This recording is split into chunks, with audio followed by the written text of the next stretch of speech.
I think first memories for a lot of people is probably watching it on TV. So for me, late '80s, early '90s, kind of in the big moment of IndyCar racing and a good part of its history. Obviously with the Unses and Foyt and Andretti's, was the prime time. So you always knew about the race. But I think for me and for a lot of people, you have respect for it and you understand it and you love it. But for me, the first real grabbing part of it was actually going to the speedway.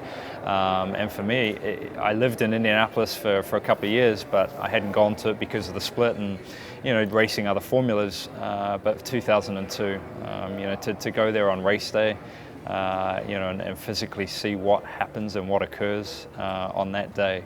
I was with the team. I was with Chip Ganassi Racing at the time. I'd just signed with them, switching from another team. But to actually be in the suite and in the pits that day, it's crazy. It's like nothing else in this world. And I've said before, I've been lucky enough to go to Super Bowls, World Cups, Olympics, but the energy out of that place and then when you add it with the history is crazy.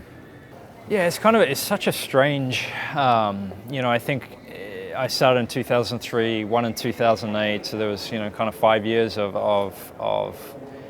going there, competing, having great races. But then you look at circumstances like, Michael Andretti, one of the greatest IndyCar drivers, going there and never actually being able to achieve a win. Not saying that I'm Michael Andretti, but you start thinking, well, maybe I'll be, a guy that competes pretty well, has goes there with a great team, but you might never get the chance of winning it. It's such a funny place where the day can be going so well, and you can see the win, sort of in your grasp, and then it's swept away from you with a strategy change or a problem with the car. So I think the biggest feeling for me when I actually went across the start-finish line, I didn't even know I'd gone across the start-finish line and the checker flags were waving. I was like so concentrated on keep going. Was relief. I think that okay, we from all the racing that we've done and my family and people that have helped me along the way, to actually say that we won an Indianapolis 500 was crazy, and it took a long time to soak in. Definitely a couple of weeks. You go through all the media stuff and dinners and the banquets, and there's so many different levels of it, and a few cocktails added in there, so it gets a bit crazy. But there's nothing else like it, and I think that's what makes you so determined to try and win another. It feels so good the first time, you just want to feel that again.